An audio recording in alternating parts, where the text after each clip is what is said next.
आज के इस वीडियो में हम लोग डिस्कस करेंगे कि पिछले टाइम जब नेपाल में जो अराजकता फैली है तो उसके पीछे क्या क्या रीजंस हैं और भारत के ऊपर इसका क्या क्या इम्पैक्ट पड़ेगा। देखिए, कल प्रधानमंत्री ने सिक्योरिटी ऑन कैबिनेट का एक तरह से डिस्कशन वहाँ पे उन्होंने करा, उसकी मीटिंग बुलाई और ज़रूर ही भारत के आंतरिक जो मामले हैं उस पर ये सारी चीज़ें ज़रूर डिस्कस हुआ होगा, क्योंकि आपको पता है कि जो नेपाल वाला बॉर्डर है ना भारत के साथ, वो पोरस है और वहाँ से बहुत ही ज़्यादा मात्रा में हमारा व्यापार भी होता है। तो किस तरह से इसका इम्पैक्ट हमारे ऊपर पड़ेगा। और दूसरी चीज़, आपको पता है कि भारत के चारों तरफ जो भी देश हैं, चाहे नेपाल हो, बांग्लादेश हो, श्रीलंका हो, म्यांमार हो या पाकिस्तान हो, हर जगह कोई स्टेबल गवर्नमेंट नहीं है। हर जगह एक कू का प्रयास हुआ है और श्रीलंका में, नेपाल में, बांग्लादेश में, म्यांमार में ये सफल भी हुए हैं। और पाकिस्तान में आपको पता है कि वहाँ पे भी कोई इलेक्टेड गवर्नमेंट है नहीं।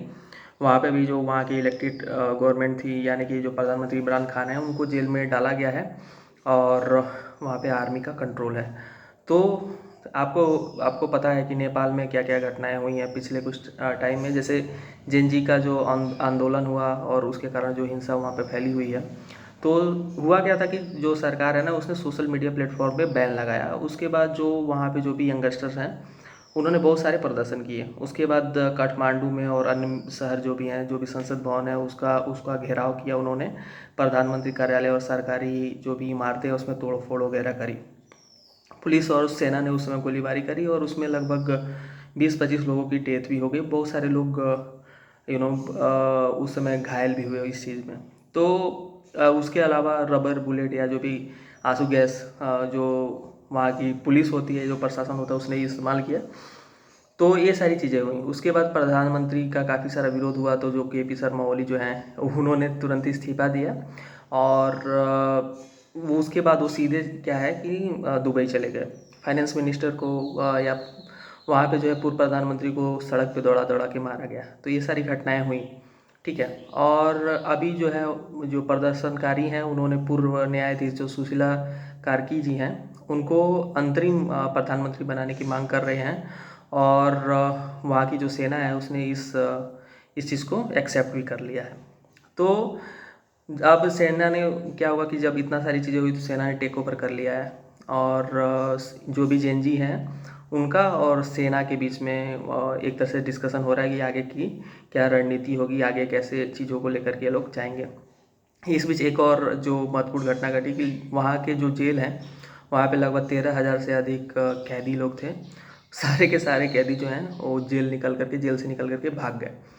तो ये एक बड़ी घटना है, लॉ एंड ऑर्डर का भी इशू होगा इससे।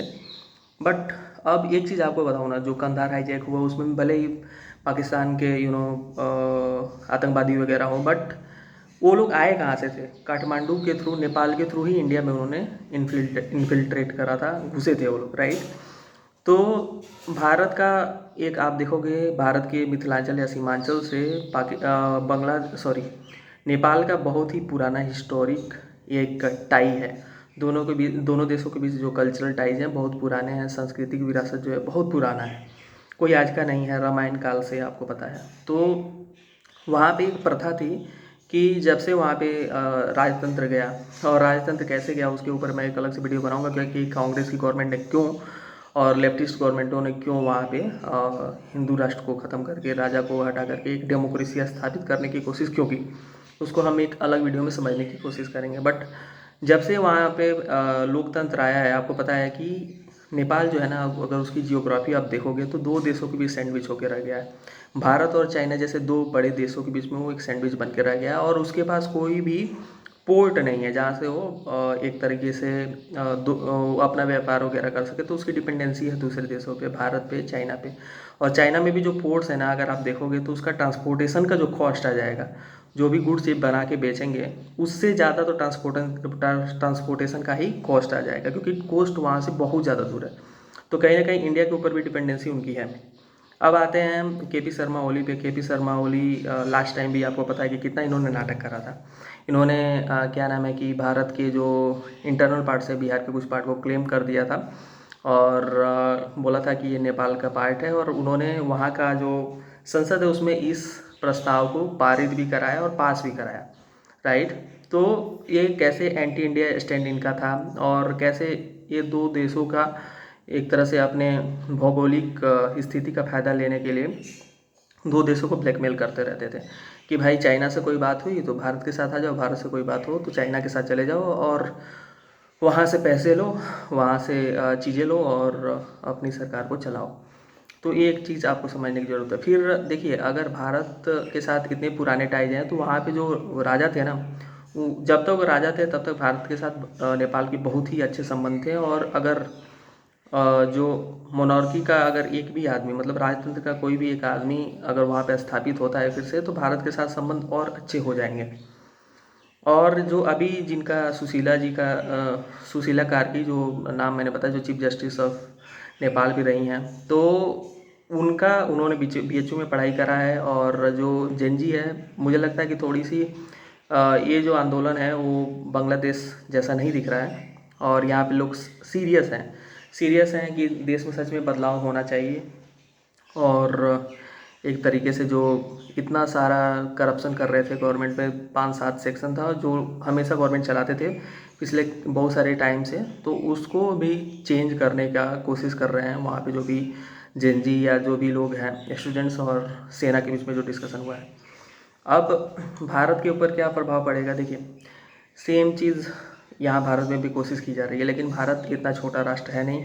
और भारत में ये सारी चीज़ें इसलिए सफल नहीं हो पा रही हैं। जैसे आपने देखा होगा कि राहुल गांधी और तेजस्वी यादव सॉरी, अभी दौरा कर रहे थे बिहार का, तो उस समय उन्होंने बोला कि वोट चोर गद्दी छोड़, एक नारा दिया। तो ये सारा का सारा जो नारा था विदेशों में, मुझे लगता है कि जहाँ तक एक षड्यंत्र के थ्रू भारत के लोगों को घुसाने की कोशिश की जा रही है। बट शाहीन बाग और किसान आंदोलन के बाद भी अगर देश की जनता प्रधानमंत्री नरेंद्र मोदी के साथ खड़ी है, तो ये समझने की कोशिश करनी चाहिए अपोजिशन को भी और बाहरी ताकतों को भी कि ये सारी जो चीज़ें हैं ना, वो कहीं ना कहीं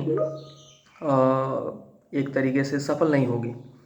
भारत में तो सफल नहीं होगी, क्योंकि इन दोनों चीज़ों के बीच में, भारत और अमेरिका के बीच भी है या किसी भी देश के बीच में, प्रधानमंत्री नरेंद्र मोदी जो है बिल्कुल डटकर खड़े हैं। मैं देखिए क्रिटिक हो सकता हूँ, बट ऐसा नहीं है कि जब राष्ट्र की बात है तो मैं उल्टी सीधी बातें करके लोगों को भड़काने की और लोगों के बीच में गलत इन्फॉर्मेशन पहुँचाने की एक तरह से कोशिश करूँ। देखो एक चीज़ और मैं बड़ी क्लियरली कराना चाहता हूँ कि जो भारत की गवर्नमेंट है ना, वो जो फेक स्टोरी चलती है, जो फेक हेडलाइंस चलती है, नैरेटिव चलता है, उसको काउंटर करने में बहुत देर लगाती है। यहाँ पे जो बाबू लोग बैठे हुए हैं सत्ता द्वारा बैठाए गए बाबू लोग हैं, वो लोग जब तक फैक्ट चेक करते हैं ना, सारा का सारा जो फेक न्यूज़ होता है कंज्यूम कर लिया गया होता है। उस समय तक जो भी आम जनमानस है वो लोग उसको कंज्यूम कर लिए होते हैं, तो एक दिन बाद ये लोग बताते हैं कि भाई ये फेक न्यूज़ है। तो इस चीज़ के ऊपर भी भारत को एक सशक्त ब्रूट फोर्स या एक तरीके से पूरी की पूरी एक मिनिस्ट्री होनी चाहिए जो इन सब चीज़ों को टैकल करे और नैरेटिव को सही करे, राइट। क्योंकि अगर आपको पता है कि जब पिछले टाइम पे कुछ इलेक्शंस होने वाले थे कुछ राज्यों में, तो उस समय लोगों के पास बहुत सारी फेक हेडलाइंस चलाई गई और उसके ऊपर गवर्नमेंट का कोई भी कंट्रोल नहीं था और गवर्नमेंट उसके ऊपर कोई एक्शन भी नहीं ले पाई थी। तो इस चीज़ को भारत सरकार जरूर ध्यान में रखेगी और इसको कैसे काउंटर करना है, ये आपका भी कर्तव्य है। एक आम नागरिक होने के नाते आपका भी कुछ कर्तव्य है कि भाई जो फेक नैरेटिव चल रहा है उसको आप कैसे काउंटर करेंगे। अब नेपाल और इंडिया के बीच की जो टाइज है, जिसको मैं आपको समझाने की कोशिश कर रहा था कि नेपाल में भारत यह चाहता है कि भारत के हित में क्या है कि वहाँ पे राजतंत्र का कोई व्यक्ति आए, हिंदू राष्ट्र बने और उसका भारत के साथ अच्छा संबंध हो। ये भारत के हित में भी है और इस पूरे खित्ते के हित में भी है। तो इसके लिए भारत हर संभव प्रयास करने की कोशिश करेगा अपने तरफ से भी। और जो भी रिसेंट इसके बाद जो भी डेवलपमेंट्स होंगे उसके ऊपर भी मैं एक अपडेटेड वीडियो बनाने की कोशिश करूँगा। देखिए KP शर्मा ओली जो हैं, उन्होंने कैसे भारत और नेपाल के बीच जो संबंध है उसको ख़राब करने की कोशिश करी। हर बार जो प्राइम मिनिस्टर वहाँ पे जो बनता है तो एक तरीके से डिफाइंड था कि जब वो पहला दौरा करेगा, विदेश दौरा करेगा, तो भारत ही आएगा। बट इस बार इन्होंने चाइना जाने की कोशिश करी, बट चाइना में भी शी जिनपिंग से या वहाँ की टीम से कुछ मिला नहीं उनको। और जब से ये वापस आए हैं तभी से वहाँ पे विरोध प्रदर्शन वगैरह शुरू हो गए थे। तो KP शर्मा ओली का क्या स्टैंड है तो ये तो मुझे नहीं समझ में आ रहा है। बट कहीं ना कहीं इस नेपाल वाले प्रकरण में मुझे जहाँ तक लगता है कि भारत की भी भारत भी इन्वॉल्व होगा, मे बी नॉट। तो आगे क्या डेवलपमेंट्स होगी ज़रूर उस पर हम फिर से डिस्कशन करेंगे। तब तक के लिए नमस्कार, धन्यवाद, थैंक्स फॉर वाचिंग। और प्लीज़ अगर आप ये वीडियो यूट्यूब पे देख रहे हैं तो मेरे वीडियो को ज़रूर सब्सक्राइब करिए, लाइक करिए और शेयर ज़रूर करिए, ताकि थोड़े मेरे सब्सक्राइबर बढ़ जाएँ, थोड़ा रीच बढ़ जाए। Thanks so much.